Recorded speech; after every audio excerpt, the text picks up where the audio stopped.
বিসমিল্লাহির রহমানির রহিম।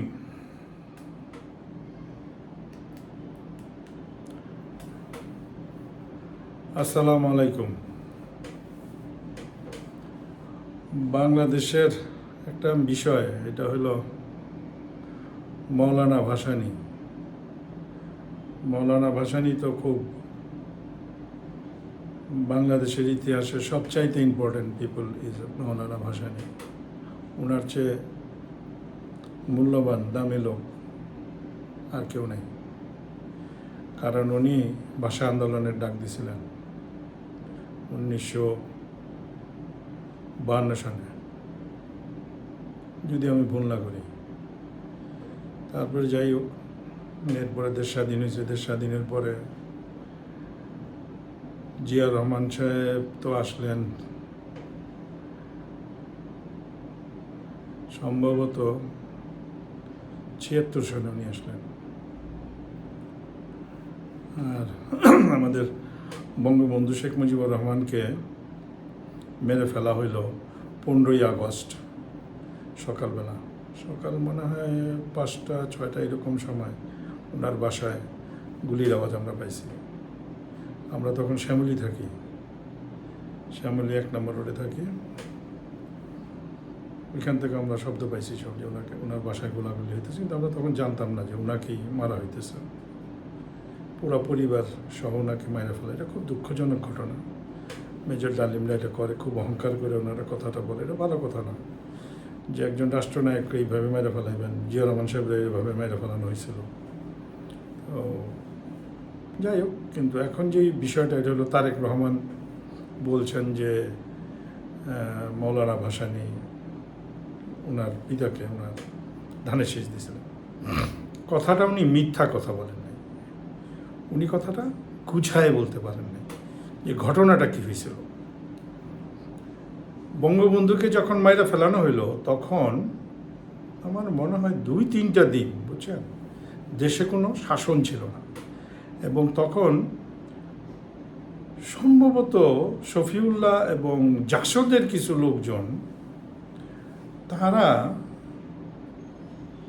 চেষ্টা করছিল দেশের ক্ষমতাটা নেবে। ওই সময় আমাদের প্রেসিডেন্ট জিয়া রহমান সাহেবরে খাম্বার মধ্যে রাবার দিয়া বাইন্দা মাইরা ফেলানোর চেষ্টা করছিল এই শফিউল্লাহর লোকজন, যারা ওনার পক্ষে যারা আর্মিরা ছিলেন।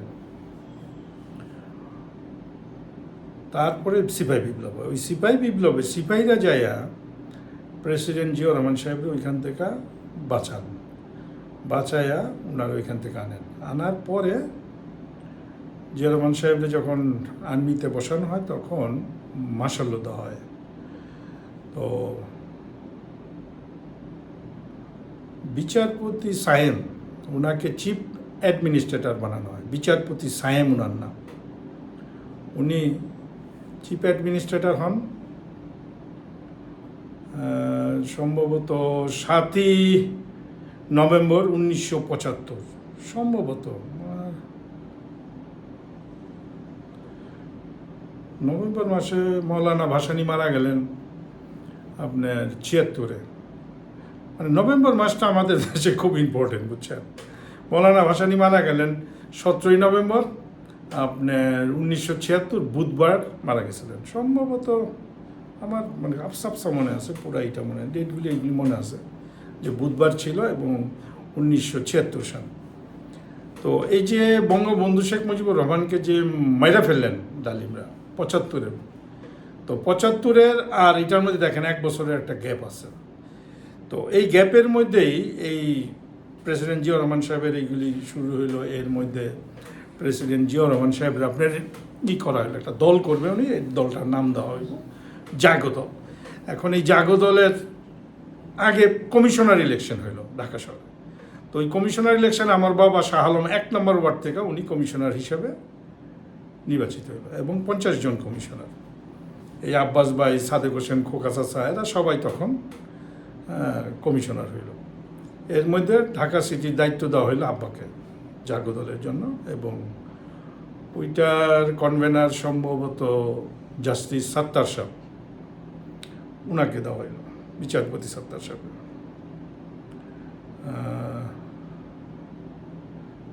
হ্যাঁ উনি ছিল। তো পুরা ঢাকা শহরটা গুছানো হইলো এবং মানে জাগদল জয়েন করবেন আর্মি চিফ জিয়া রহমান, এরকম একটা চলছে।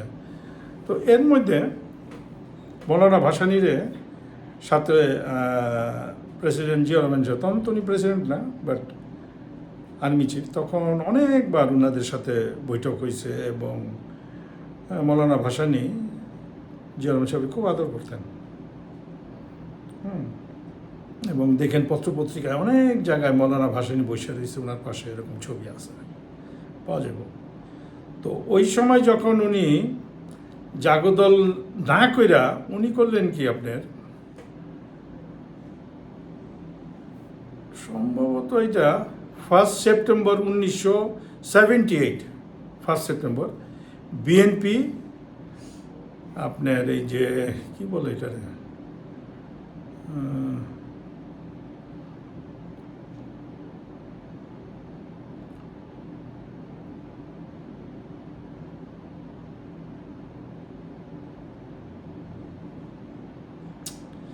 জায়গাটার নাম আমি ভুলে গেছি।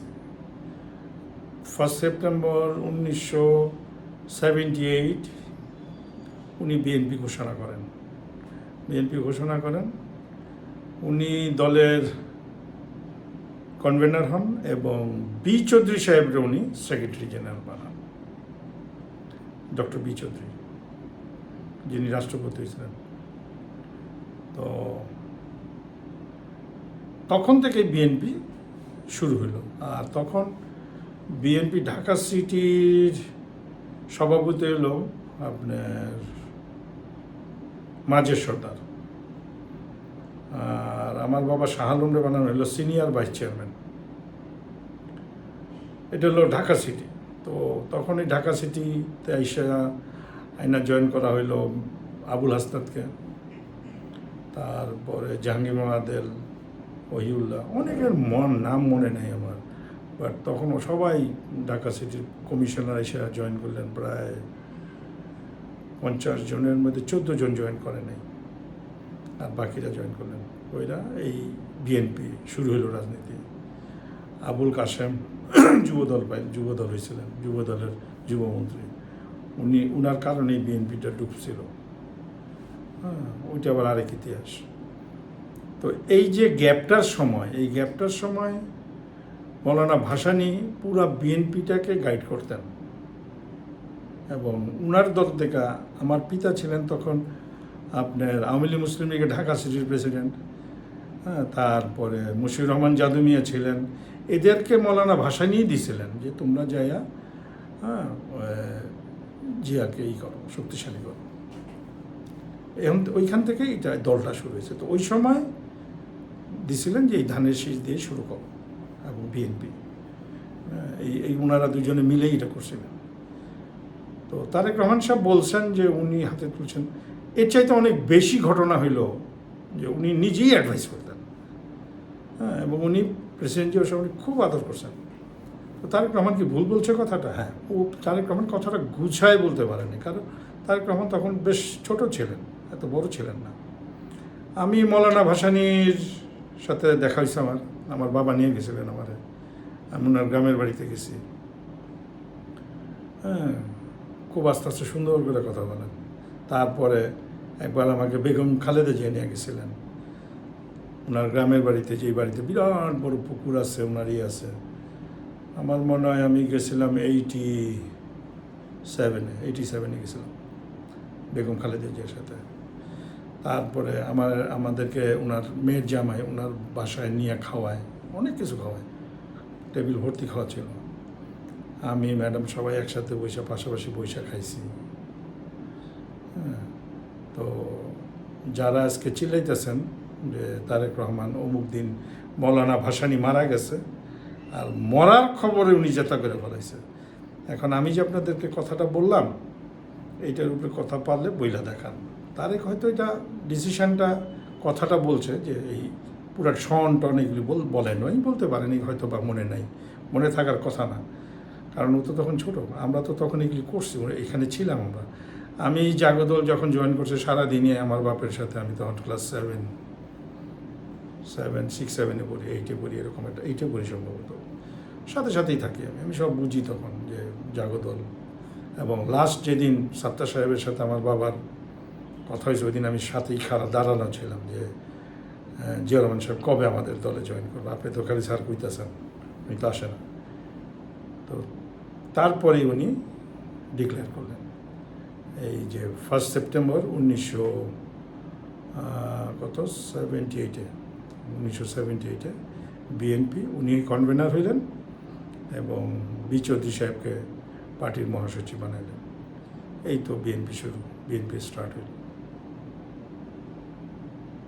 আমার কথা অনুযায়ী ভালো করে শুনেন, তারেক রহমানের কথা ঠিকই বলছে যে মৌলানা ভাসানী বিএনপিকেই ধানের শীষ দিয়েছিলেন এবং মৌলানা ভাসানী বিএনপির পিছনে ওনার অনেক অবদান আছে। আসসালামু আলাইকুম। ভিডিওটা ভালো লাগলে দেখেন, আপনারা ইতিহাস হয়তো বা জানতে পারবেন, ভুল ত্রুটি হইতে পারে, মাপের চোখে দেখবেন। আমেরিকা থেকে টিপু আলম। আসসালামু আলাইকুম, আল্লাহ হাফেজ।